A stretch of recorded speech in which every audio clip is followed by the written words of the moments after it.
Jesus is in the business of bringing life and freedom everywhere he goes, and he's inviting us to join him. What is human trafficking? The exploitation of vulnerable people for their bodies and labor. Right now, there are more people enslaved than any other time in history. The trafficking and exploitation of humans for their bodies and labor generates an average of $150 billion per year. It happens in every country, and there are an estimated 50 million people living in slavery today. That means this very second, there are more people in slavery than any other point in history. Slavery exists today around the world and in our own communities, and it affects millions of people, young and old, men and women, from every walk of life.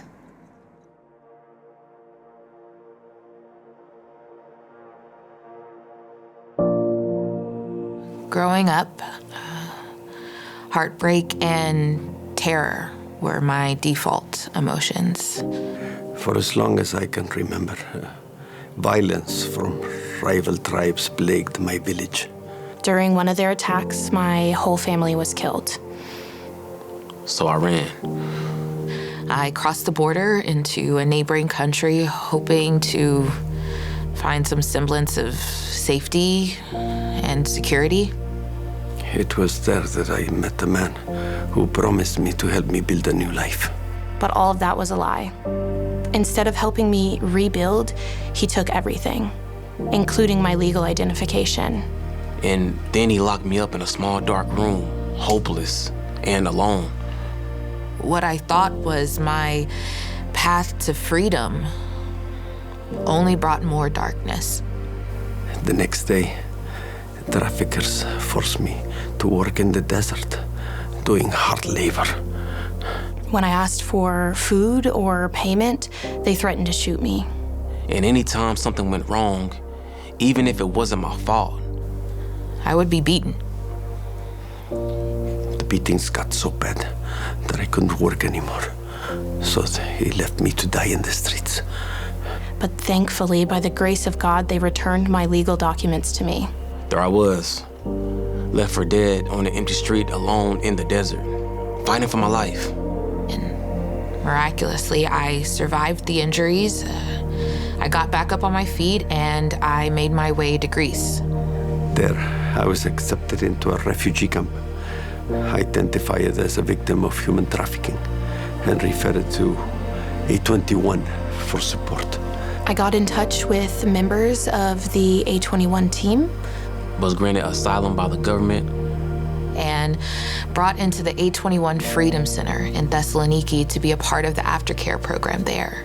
And during this time, I attended a number of life programs. And job readiness sessions that prepared me to stand on my own 2 feet. Today, because of the help I received at A21, I have a job. I'm living in my own apartment. And, you know, my life is better and my future is brighter than I imagined was possible.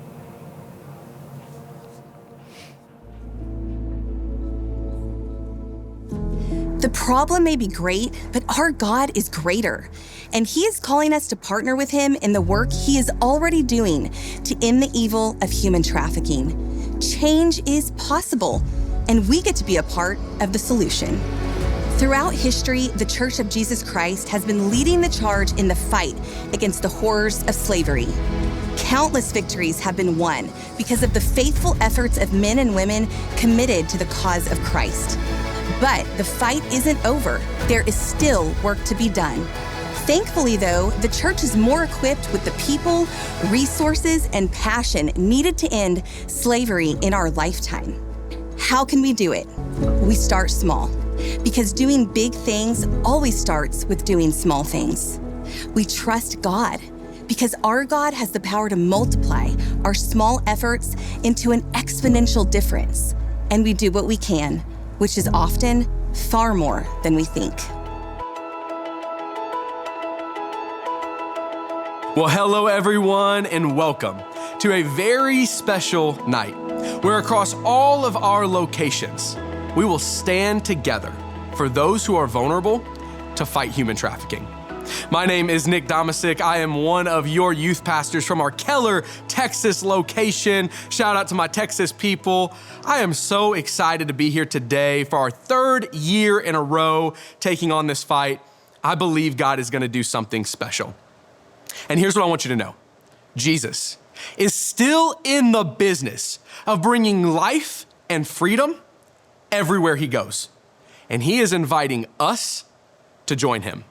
We can trace all the way back through history. We can go through the Bible and we find ourselves at the second book of Exodus, where we meet a man named Moses. Moses was an ordinary man that God used to accomplish an extraordinary task. You see, Moses was born a slave. He was an Israelite, and the Israelites were enslaved by the Egyptians. The Egyptians were led by Pharaoh. And through a series of events, Pharaoh's daughter began to raise Moses. And so as Moses gets older, God tasks Moses to break the Israelites out of slavery. Here's what he tells Moses in the book of Exodus, chapter 3, verses 7 through 10. It says, "Then the Lord told him, I've certainly seen the oppression of my people in Egypt. I've heard their cries of distress because of their harsh slave drivers. Yes, I am aware of their suffering. So I have come down to rescue them from the power of the Egyptians and to lead them out of Egypt into their own fertile and spacious land. It is a land flowing with milk and honey, the land where the Canaanites, Hittites, Amorites, Perizzites, Hivites, and Jebusites now live. Look, the cry of my people of Israel has reached me, and I have seen how harshly the Egyptians abuse them. Now go, for I am sending you to Pharaoh. You must lead my people Israel out of Egypt." What do we learn? That God is still in the business of setting people free. And God can use a slave like Moses to set other slaves free. And the truth is, we're all slaves. We are all slaves to this thing called sin. Sin is the disconnect from God. It's the decisions we make that take us away from our relationship with the Father. And we're in a broken world. We're all slaves to sin.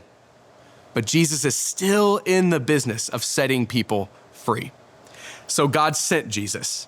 Who was Jesus? He was the Son of God, perfect in every single way, lived a perfect life on earth. At the end of his life, he gave his life for us, the perfect sacrifice, so that we could be made right with God. But that wasn't the end of the story, because 3 days later, he rose from the dead, in that moment defeating death, hell, and the grave, giving us that opportunity to have that relationship and to be forgiven. It was Jesus' own words that said this in the book of Luke. "The Spirit of the Lord is upon me, for he has anointed me to bring the good news to the poor. He has sent me to proclaim that captives will be released, that the blind will see, and that the oppressed will be set free, and that the time of the Lord's favor has come." Jesus sets us free from sin so we can set others free. God can use a slave like Moses to free other slaves. God can use us to set people free. Why? Because Jesus is still in the business of bringing life and freedom everywhere he goes, and he's inviting us to join him. You know, it's through his incredible mercy and grace that he gives us this forgiveness and this gift of salvation. And it reminds me of a really famous hymn. Maybe you've heard it before. It's called Amazing Grace. And the lyrics go like this: "Amazing grace, how sweet the sound that saved a wretch like me. I once was lost, but now I'm found. I was blind, but now I see." This song has a really unique story behind it. It was written by a man named John Newton. What you have to know about John Newton is he was around in the 1700s. And at age 11, he began to work in the slave industry. So he owned slaves. And by the time he became an adult, he was the captain of several slave ships. And John Newton found himself in the middle of the ocean on a boat. He was in the middle of a terrible storm. His boat was being thrown around, and he thought that he was going to lose his life. And so in that moment, he had an encounter with Jesus, and his life changed forever. as he gave it to Christ. You see, what John Newton learned is that God was not here to condone slavery, but God is in the business of setting people free.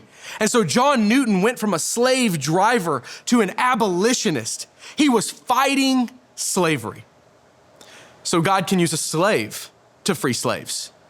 He can set us free from our sin to free others. And he can use a sinner like John Newton to set slaves free. What I want you to know is that today God is calling us, you and I, to fight for those who are vulnerable, to stand against human trafficking.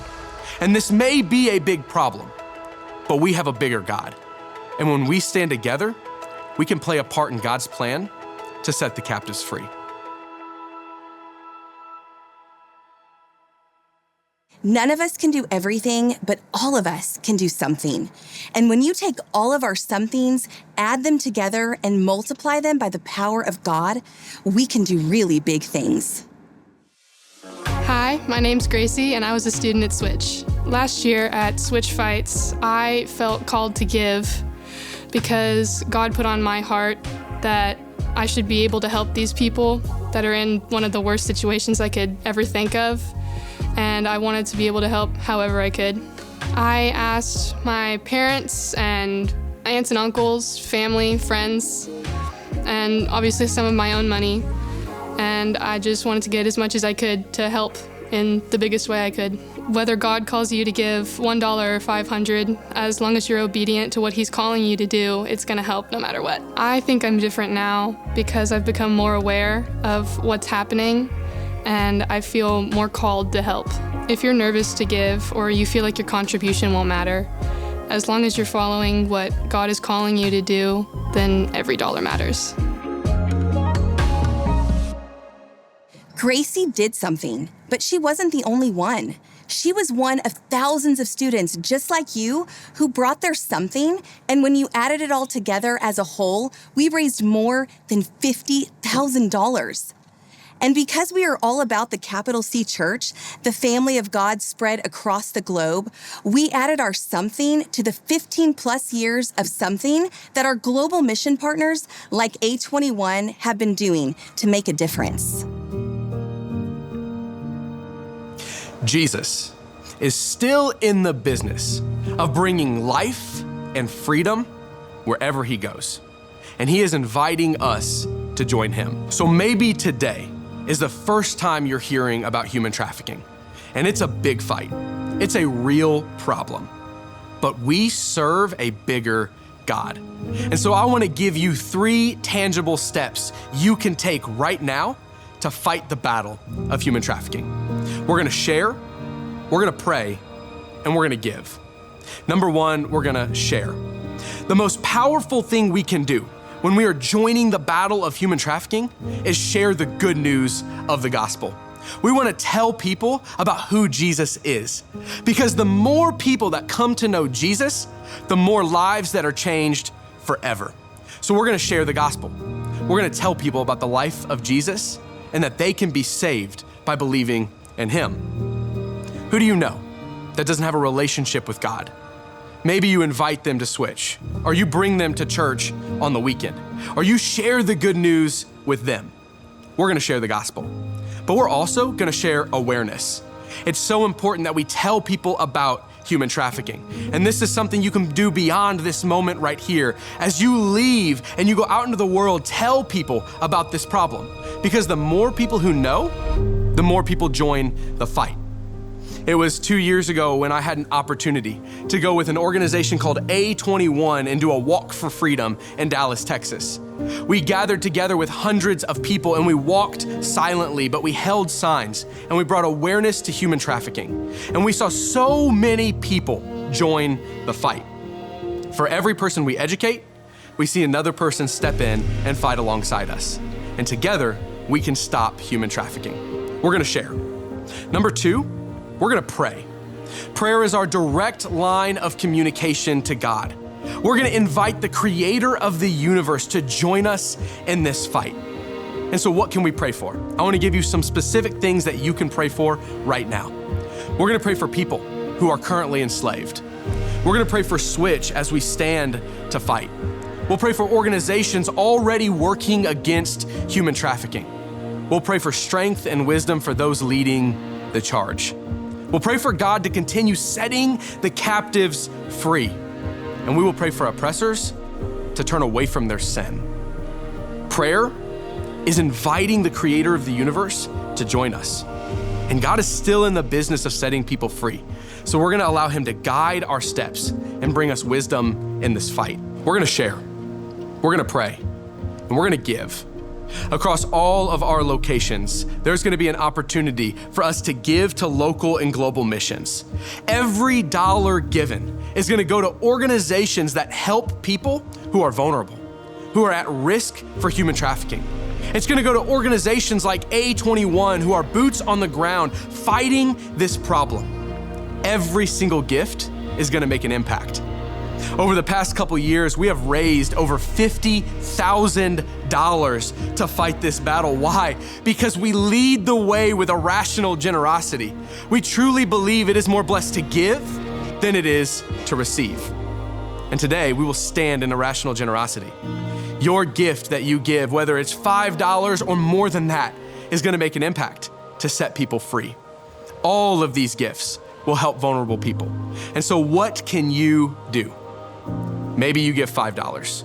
Maybe God is calling you to do more than that. Whatever it is, I want you to know that gift will change the world.